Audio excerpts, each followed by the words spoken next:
Halo, bertemu kembali di channel B-Storylines, tempat di mana kisah-kisah paling menarik dan penuh misteri dari seluruh dunia. Di episode kali ini, kami akan membawa kalian ke sebuah cerita kriminal yang mengguncang dunia pada tahun 1929, sebuah kisah cinta terlarang yang berakhir dengan tragedi. Bersiaplah untuk menyelami detail kelam dari Forbidden Love yang melibatkan pengkhianatan, rahasia gelap, dan keputusan yang akan mengubah hidup selamanya. Yuk, simak ceritanya!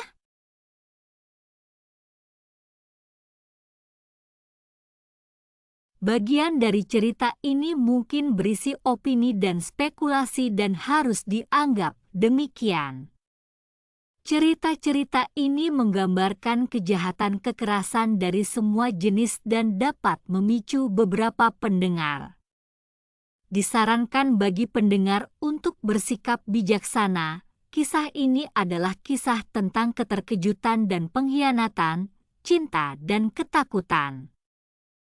Kisah ini unik dalam banyak hal, tetapi jauh di lubuk hati, kisah ini seperti banyak kisah lain yang telah kita bahas selama bertahun-tahun. Dan hari ini saya membawakan Anda kisah tentang cinta terlarang. Kisah yang terlupakan oleh waktu, namun terasa begitu familiar. Kisah ini pertama kali terjadi pada tanggal 13 Juni 1929 di dekat Universitas Negeri Ohio. Dua mahasiswa baru saja tiba di lapangan tembak New York Central Railroad. Lapangan ini merupakan tempat yang populer bagi para penembak di daerah tersebut. Lapangan ini menampilkan beberapa penembak terbaik di negara ini. Kedua pemuda ini adalah yang pertama tiba di lapangan tembak hari itu. Lapangan tembak itu ditumbuhi tanaman liar, rumputnya setinggi lutut atau lebih tinggi. Anak-anak itu berjalan keluar untuk menempatkan sasaran mereka, dan salah satu dari mereka melihat sesuatu di kejauhan. Itu hampir tampak seperti seseorang sedang tidur di rumput tinggi. Anak laki-laki itu menunjukkannya kepada temannya, dan mereka pergi untuk menyelidiki.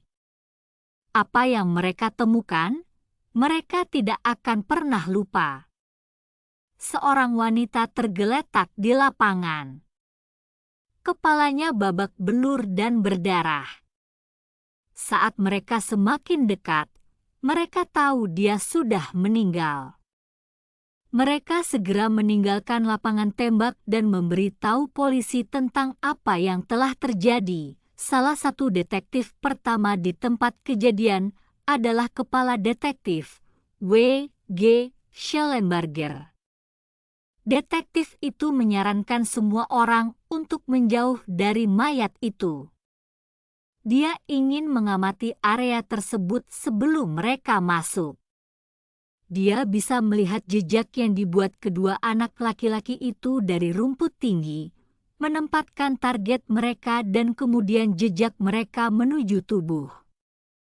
Anda lihat, ketika Anda bergerak melalui rumput tinggi seperti itu, rumput itu membelah cukup banyak sehingga Anda tahu di mana Anda berada.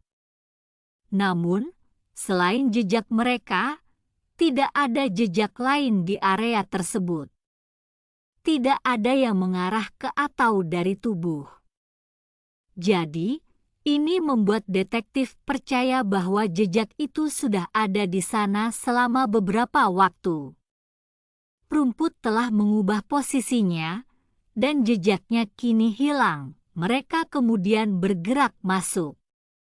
Saat detektif memeriksa tubuh, petugas lainnya menyisir rumput tinggi, mencari apapun yang bisa menjadi bukti. Detektif Schellenberger dan Corner menghitung beberapa pukulan di kepala. Pukulan itu berbentuk bulat, jadi mereka pikir itu mungkin dari palu. Corner memperhatikan bentuk bulat dari setiap pukulan, dan dia yakin itu adalah palu berbentuk bola, jenis yang memiliki kepala bulat. Tenggorokan dan tubuhnya juga memiliki beberapa luka sayatan yang dalam. Detektif menggeledah barang-barang pribadi wanita itu. Ia menemukan satu set kunci di saku wanita itu, tetapi tidak ada yang dapat membantu mengidentifikasi wanita itu. Pencarian selesai beberapa jam kemudian. Tidak ada yang ditemukan di lapangan tembak. Tidak ada palu atau pisau yang tertinggal di tempat kejadian. The Coroner membawa wanita misterius itu kembali ke kantornya, di mana ia akan memulai penyelidikannya tentang cara kematiannya. Namun, wanita ini tidak akan menjadi wanita misterius untuk waktu yang lama. Dua saudara perempuan yang kuliah di Ohio State University sangat khawatir tentang teman sekamar mereka yang belum kembali ke asrama setelah berkencan.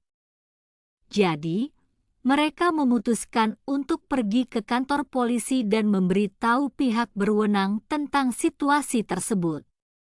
Mereka menggambarkan wanita yang hilang itu kepada seorang detektif yang mengira itu cocok dengan wanita yang ditemukan di lapangan tembak. Kedua saudara perempuan itu adalah Alice dan Beatrice Bustin. Detektif membawa mereka ke kamar mayat untuk melihat apakah mereka dapat mengidentifikasi wanita yang ditemukan pagi itu. Ketika mereka diperlihatkan jasadnya, mereka secara positif mengidentifikasinya sebagai Theoraka Hicks, teman mereka yang hilang. Polisi menanyai kedua gadis itu tentang apa yang mereka ketahui tentang pergerakan Nyonya Hicks kemarin. Mereka berdua menyatakan bahwa Nyonya Hicks pergi ke rumah sakit untuk mencari pekerjaan paruh waktu di sana guna memperoleh uang tambahan. Dia adalah mahasiswa kedokteran dan tertarik dengan pekerjaan itu. Dia juga memberitahu mereka bahwa dia punya kencan malam itu. Mereka terkejut karena Nyonya Hicks tidak pernah berkencan dengan siapapun. Dia sangat fokus pada sekolah. Kedua saudari itu tidak tahu banyak tentang kehidupan pribadinya. Mereka mengatakan bahwa Nyonya Hicks terlihat bersama seorang pria tua di dalam mobil kecil beberapa kali di sekitar kampus, tetapi mereka tidak tahu apa hubungan mereka di sana. Mereka mengira pria itu adalah dosen. Dia juga terlihat bersama pria lain yang usianya lebih dekat dengannya. Dia mungkin seorang mahasiswa atau staf muda. Selain itu, mereka tidak tahu banyak tentang Nyonya Hicks. Dia lebih banyak menyendiri dan tidak banyak bercerita tentang hidupnya kepada siapapun.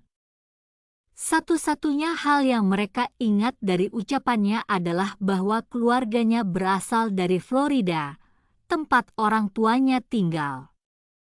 Detektif itu kemudian berusaha memberitahu keluarga terdekat. Dalam kasus ini, orang yang dimaksud adalah orang tua Nyonya Hicks. Mereka menghubungi pihak sekolah yang memberi mereka informasi kontak. Kemudian mereka menghubungi orang tua Nyonya Hicks.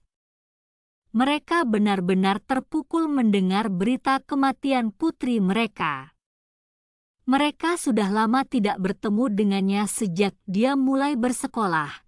Dan sekarang mereka tidak akan pernah melihatnya hidup lagi. Mereka pun mulai berkendara jauh ke Ohio dari Florida. Ketika mendengar berita tersebut, Detektif Schellenberger kemudian memutuskan untuk menindaklanjuti pergerakan Nyonya Hicks sepanjang hari. Dia sudah berbicara dengan teman sekamarnya, tetapi mereka mengatakan bahwa Nyonya Hicks telah pergi untuk mencari pekerjaan di rumah sakit. Jadi, itulah tempat berikutnya yang ditujunya. Ternyata pihak rumah sakit memang menemui Nyonya Hicks pada hari sebelumnya dan mereka langsung mempekerjakannya. Mereka melatihnya mengoperasikan tombol telepon dan kemudian dia harus pergi. Dia memberitahu mereka bahwa dia punya janji kencan tetapi tidak menyebutkan nama. Anehnya, nama orang yang dia kencani begitu misterius. Namun, hal yang terjadi di kota kecil adalah berita menyebar dengan cepat, dan hal ini berlaku juga di lingkungan sekolah. Berita tentang pembunuhan Nyonya Hicks menyebar seperti api di seluruh kampus, dan saat itulah polisi menerima informasi penting pertama mereka. Polisi menerima beberapa informasi tentang Nyonya Hicks, tetapi beberapa yang masuk sekaligus adalah bahwa dia sering bersama seorang guru di sekolah tersebut, Profesor James Snow. Mereka melihatnya di mobilnya hanya 1 atau 2 hari yang lalu. Hal ini mengejutkan karena James Snow bukan hanya seorang guru di sekolah tersebut. Dia adalah seorang selebritas lokal.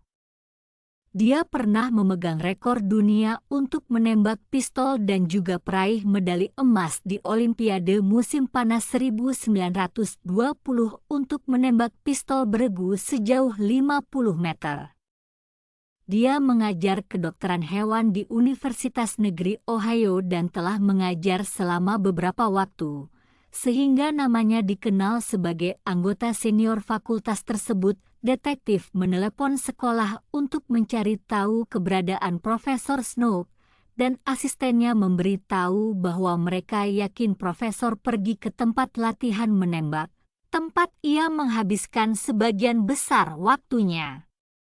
Mereka segera pergi untuk memeriksa, dan memang mereka menemukan Profesor di sana sedang menembak senapan, dan mereka membawanya untuk diinterogasi. Para detektif ingin tahu apa yang diketahui Profesor tentang Nyonya Hicks, dan mereka perlu menyingkirkannya sebagai tersangka. Jadi, mereka perlu tahu pergerakannya pada malam sebelumnya. Profesor memberitahu mereka bahwa ia dan Nyonya Hicks adalah teman sekerja, tidak lebih. Nyonya Hicks ada di mobilnya karena ia sedang menyusun buku, dan ia membutuhkan bantuannya untuk mengetik. Mereka telah membahas pembayaran untuk layanan tersebut. Satu hal yang langsung diperhatikan detektif adalah tangan Profesor Snow diperban. Mereka bertanya tentang cederanya, dan Profesor memberitahu mereka bahwa tangannya terluka saat memperbaiki mobilnya.